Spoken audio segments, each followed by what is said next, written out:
Hazrati Bibi Mariam, Assalamu alaikum. Assalamu alaikum. Assalamu alaikum. We pause, and beloved Mary says, Wa alaikum assalam. Wa alaikum assalam. So let's just receive that, allow that to perfume our hearts. Blessing by Mary, peace be upon her, called Mariam in the Quran.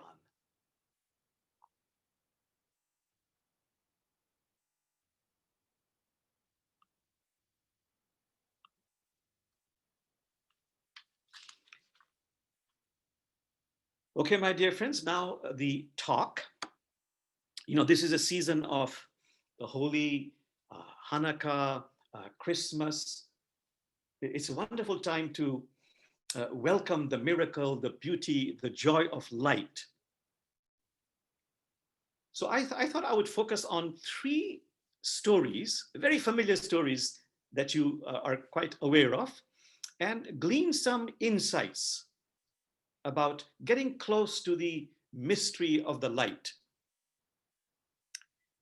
The first story of 9th century,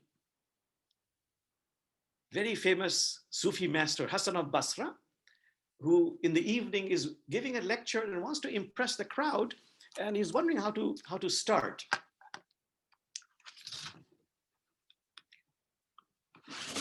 And he sees this little child with a little candle, and he says, little child, come here, come here. This flame that you see, where does it come from? And the child looks at the flame, looks at the master and goes, and says, you tell me, where did it go? So in Islamic spirituality, this is about the mystery of light. And the Quran says several times, Allah is the light of the heavens and the earth. So let us ponder on the mystery of divinity, spirit, the light. The Quran says Allah is Zahir and Batin. Very important words. Outside of you and also inside of you. And Prophet Muhammad said, where inside of you? Do you know? God, the light of the heavens and earth, is outside of you and inside your heart. In the mystery of this space right here. I love that verse from the Quran. Allah says, we are closer to you than your jugular vein. Again, the Quran, every survey you turn is the face of Allah. How about some insights from the Sufi masters? The one I love very much again is this Sufi master, Darashika, who says, in the name of him who has no name, but who appears by whatever name you call her. Another one, whatever you think God is, the opposite is also true.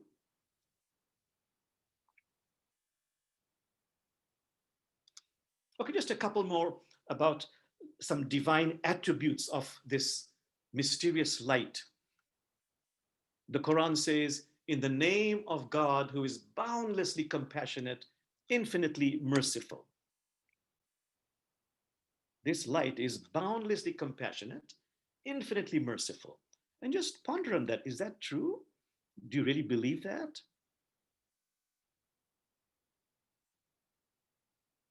Another verse from the Quran says that this light of the heavens and the earth, is really your source of hope. And the verses, some of them go on to say, the earth was parched, but the waters of mercy came down, and the earth became clothed in green. Another verse says, it is God who sends down the rain after humanity has lost all hope and unfolds his grace.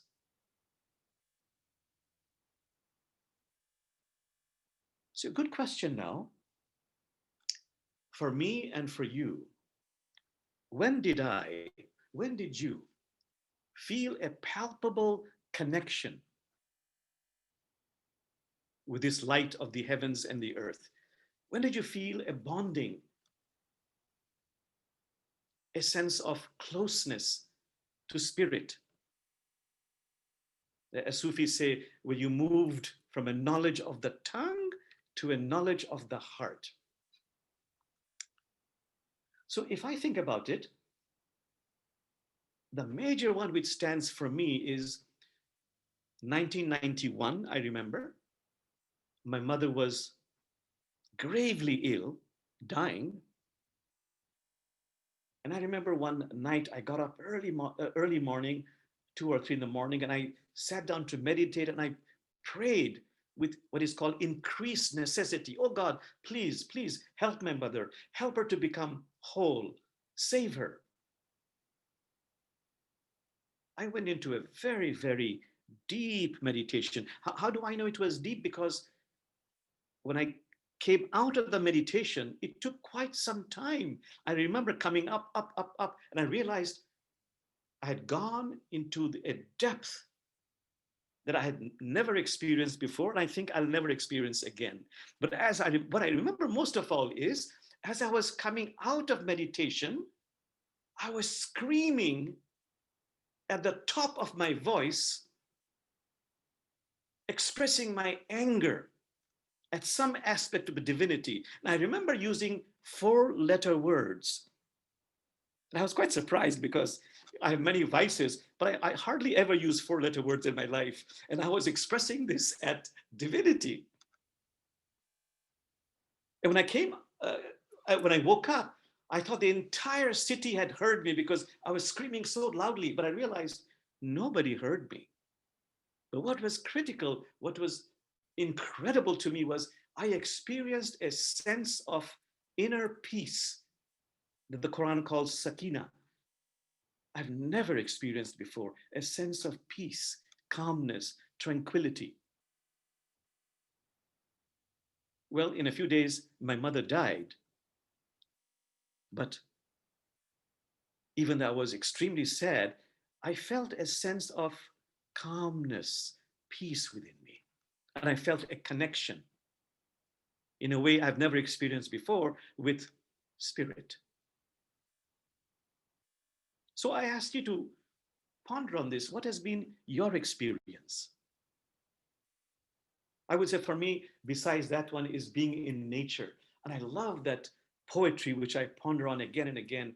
It's a Christian poetry where the writer says, "Oh, sister almond tree, oh, sister almond tree, tell me about God." And the almond tree blossomed.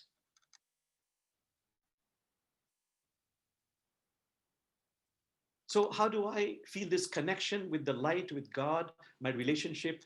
I talk to God with a sense of vulnerability. And I know from my experience working with congregants and clients that people who have been absolutely savaged by life's circumstances, when I encourage them to really express whatever it is they feel inside their heart, their anguished pain, their extraordinary anger to God, when it's over, because they have been so vulnerable, they feel a sense of peace, a sense of connection. Okay, that was the first story. And just spend a few seconds to allow whatever I have said, whatever you feel is worthwhile, to splash in your heart, to go deep inside you.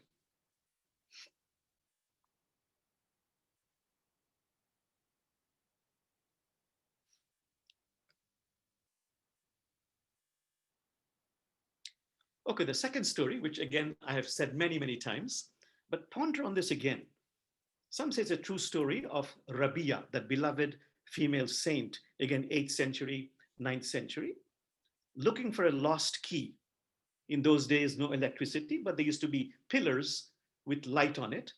And she's looking for the key. She cannot find the key. The entire village joins her. They cannot find the key. Then someone says, Beloved Rabia, can you kind of tell us whereabouts you might have dropped it so we can better direct our search? And to their surprise, she says, Actually, I didn't lose it here.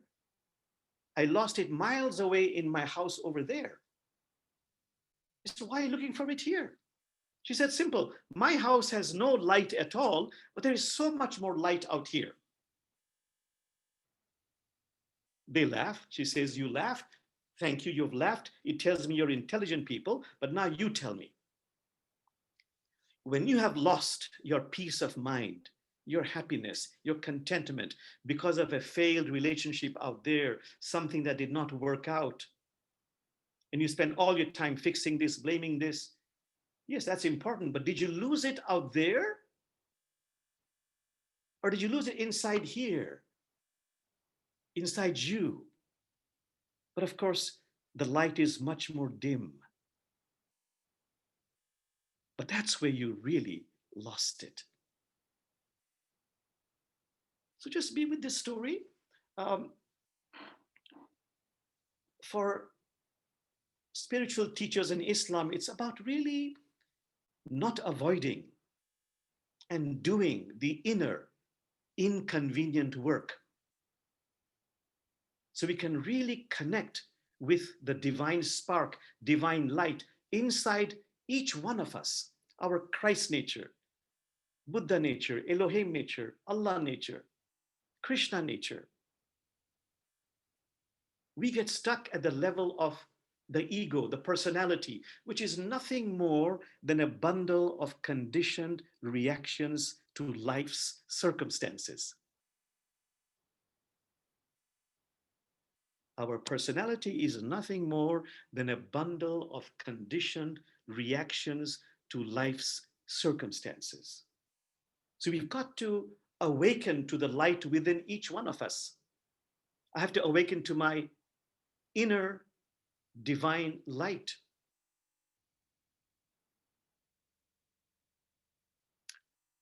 The first step and the most important step, the Sufis say, is to transform the ego from a commanding master into a personal assistant. So it can help you in the journey of getting closer to your divine light. A very important point Sufis make. You can never destroy the ego. It's an integral part of you. So he gives the example of, Rumi gives the example of using a candle, the flame of a candle, that's your ego, let's say, to find your way in the dark. But when you do come because of your inner work, your spiritual work, into the land of the radiant sun, in that sense, the flame of the candle is annihilated, but it still exists. You put a cloth to that flame, it'll burn. So the question is now, how do I transform my ego from a commanding master into a personal assistant so I can come closer to the light? For me, two favorite techniques: compassionate self-witnessing, which is in every tradition, by the way, turning on through intention the light of compassionate self-witnessing, observing myself, becoming aware of my negative qualities, of my divine qualities, and making every effort through compassionate self-awareness to diminish my negative traits and to flourish and expand the divine qualities flowing through me. And for me, what really works, in addition to compassionate self-witnessing, is sacred naming. This is a very favorite Sufi practice where I talk to myself particularly when I find and become aware I'm being hard on myself. By using a term of endearment and using the right tone of affection. So, for example, if I'm angry, I'll say, but Brother Jamal, it's okay. I'm here with you. There's no need to be so angry. It's okay. I'm here with you. The moment I say, Brother Jamal, I feel a wave of mercy, compassion, gentleness come over me. The content of my conversation, the direction of my conversation, which was critical, changes. That's why Prophet Muhammad said, when he was asked, what is this work of transforming your ego and getting closer to the light? He said two things. He said, know thyself, and you shall know thy sustainer within you. And the second sentence he said was, die before you die. Die to all that is false within you before you die a physical death. Again, I'll just pause for just a few seconds. Just ask yourself, am I doing the work of transforming my ego so I can awaken to the light?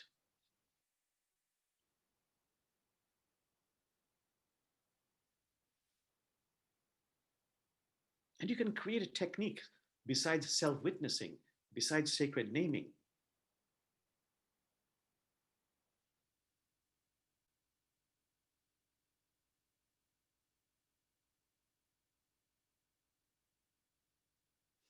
Okay, one more point on the same topic is the Quran says when you start this work of transforming your ego, you now enter into the realm of working to open up your heart. What does it mean to open the heart? The Quran suggests several things. One is it is a work of purifying yourself so you open to the light. The Quran says when you have evil thoughts or you engage in wrongdoing, this creates a rust,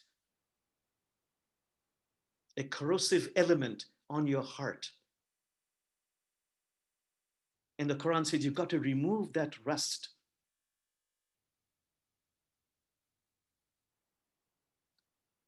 I love Rumi saying, who says, Jamal, if you get irritated by every rub, Jamal, if you get irritated by every rub, how will the mirror of your heart ever be polished? It's continuous work. And the Quran says, bring to God, to the light of the heavens and the earth, bring to God a pure, sound heart. And in the Islamic traditions, there's a beautiful story of Joseph. In Islam, he's called Yusuf, and he's a prophet in Islam. Very beautiful, extraordinarily beautiful physically and also spiritually. And it's his birthday, and a dear friend of Joseph is wondering what birthday gift he can bring to Joseph. He has everything. He's so enlightened, has no need for anything material. So what does the friend bring? A pocket mirror. And so this is my gift to you. So by looking at it, you can see the beauty of your face. So the Sufi masters say, what can you bring to God? The Quran, the verse in the Quran says, bring to God a sound and pure heart. Everything that you have, Jamal, in your life is from spirit. Nothing belongs to you. What can you offer God that is material? The Sufi says it's like bringing gold to a gold mine. It's like bringing water to an ocean, spices to the Orient. All you can bring, say the Sufi masters, all you can bring is a polished heart so that the face of Allah can be reflected in the mirror of your heart. So just be with that. What am I doing to purify my heart. So the face of Jesus, Allah, Buddha, Elohim, Krishna can be reflected in it.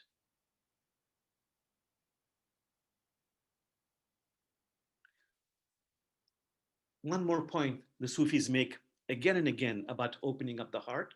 They say also, please remember to open up the heart, besides purifying it, it is critical to embrace not only your 10,000 joys of life, but also your 10,000 sorrows of life, your difficult feelings, not just your happy feelings, your difficult feelings, negative feelings. The Quran says every single feeling is sacred.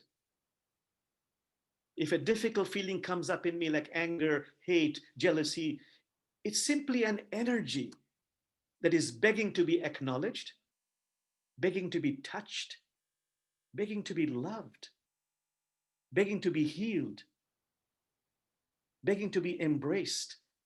And once it's embraced, integrated, it gets transformed. My anger becomes an inner enthusiasm. My fear becomes mindfulness. My sadness becomes a greater empathy. And we have repeated this again and again. The great psychologist Carl Jung, who said, would you once in your life, Jamal, have the courage and grace to kiss the demons and dragons within you? That is how they turn into a prince or princess. And that wonderful poetry by Rumi, which some of you know by heart, about opening up the heart by integrating all your feelings, including difficult ones. His poetry is, take a pickaxe. Jamal, take a pickaxe and break open your stony heart. Take a pickaxe and break open your stony heart. The heart's matrix is glutted with rubies. Springs of laughter are buried in your chest. So, my friends, I ask you, well, I ask myself, and I also ask you, what am I doing? What are you doing to transform the ego and open up the heart so we can really be blessed with the miracle, the beauty of the heart? Just be with that for a few seconds.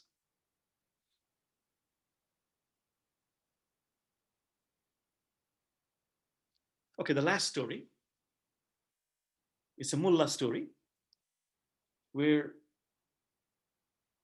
this rich person in the village, every day of the week, he finds that a celestial light is descending upon him. And he's becoming infused with what he considers divine light. He feels so excited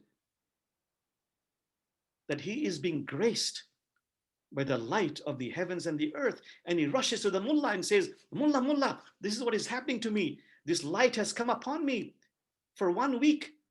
I'm infused by this light. Do you think I'm becoming enlightened? And what does the mullah say? He says, how many goats do you have? He says, Mullah, I'm talking about the light. He says, yes, I know. How many servants do you have? He says, Mullah, I'm talking about this celestial light. You're talking about goats and servants? Mullah said it's like this. If you're really being graced by the light, are you becoming more tender and caring with your goats? Are you becoming more humble and loving with your servants?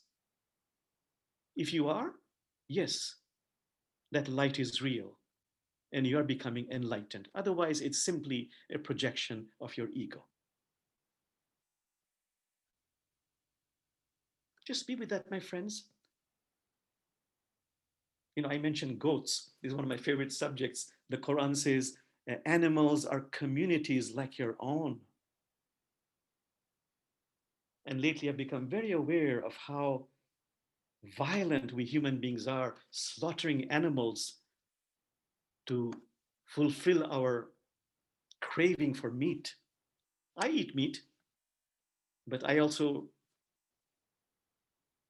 I'm realizing a few more things. I love that saying, which I have said in every sermon, that line by the Beatles who said, if the walls, if the walls of slaughterhouses were made out of glass, we'd all be vegetarians.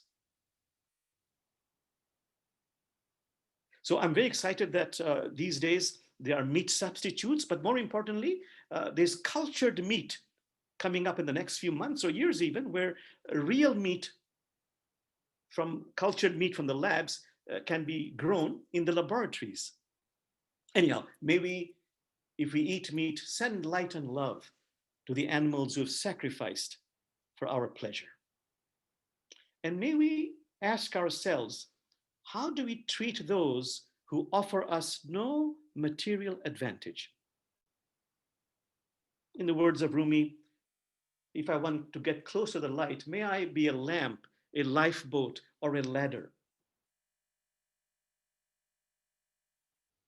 In this season, of course, it's best to do it anytime. It's wonderful, say the Sufis, to do a righteous deed, a charitable act, and dedicate that in the name of someone you love who could be deceased or living. And the Sufis say, if you keep dedicating these righteous deeds to loved ones, you'll feel a connection with them. My friends, I'm looking at the time. I just want to end by saying, in this season, holy season, what the Quran says about beloved Mary. As some of you know, the Quran has an entire chapter devoted to Mary. I'll be very short. Mary, of course, receives the news that she will be with child, even though she's not married, has no knowledge of man. And this person will be the most intimate with God, says the Quran. And then the Quran says, at a certain point, Mary suffered birth pangs. And she felt very desperate, and she retreated to a remote place. And magically, a withered, dead date palm tree came to life, offered her dates. Magically, a stream appeared at her feet, and she felt nourished, and she gave birth to Jesus. The point here, Sufis like to make is, please remember, we all have to give birth to our inner Jesus. We shall all suffer birth pain, but God will help us. But most of all, remember, it requires the womb of a Mary to give birth to our inner Jesus. It requires those divine attributes of compassion, love, patience, forbearance, self-restraint. So my friends, I'll close my talk here and just be with it, and we'll do a short meditation.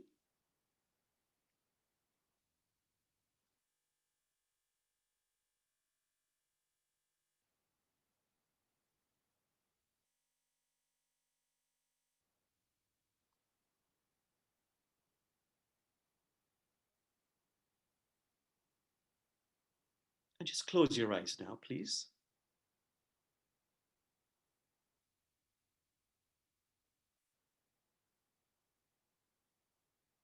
And now focus on your nostril and simply be present with your breath as you inhale and as you exhale. Just this much.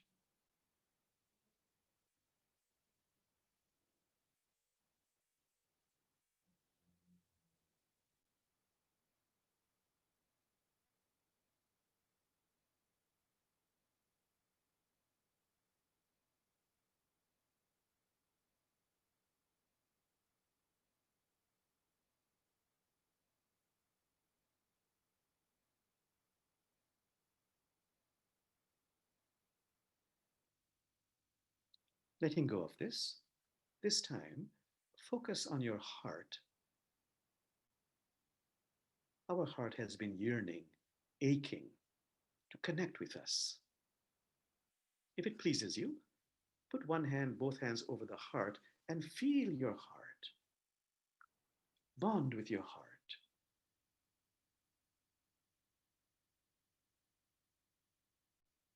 And one beautiful technique of connecting with the heart is to bond with the rhythm, the beat of the heart.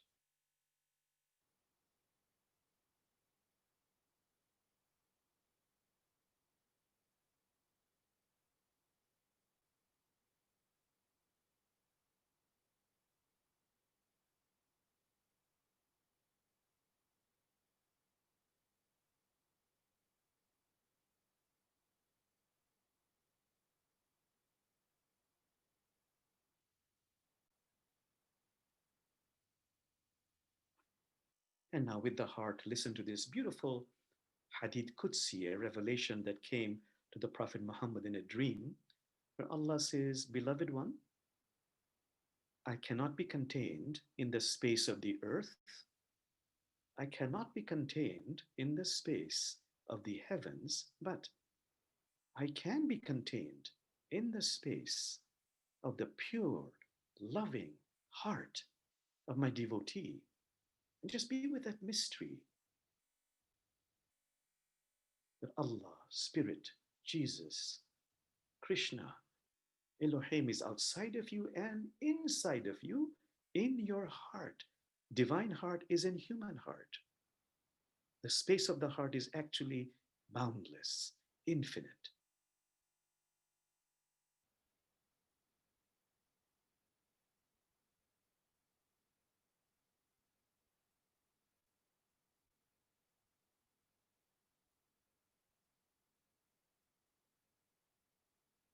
And now some words of beauty, planting them in this magical, boundless space of the heart.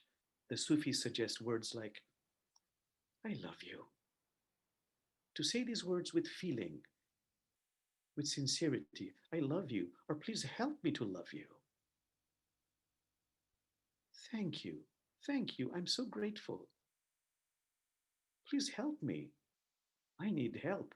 I surrender to you." Whatever else comes to you with feeling, sincerity, please humbly plant that in the magical space of the heart.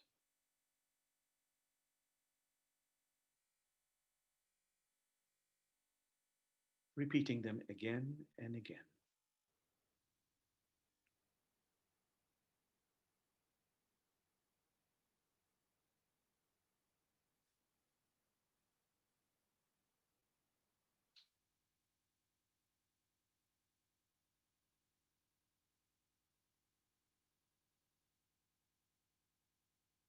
"I love you. Please help me to love you. Thank you. I am so grateful. Please help me. I need help." As you keep saying those words, a most beautiful divine vibration is going from from the tongue into the mouth, into the throat, into the chest, deep inside your heart, even deeper into what is called the hidden, even deeper into the hidden of the hidden, astonishingly blessing us, loving us, empowering us.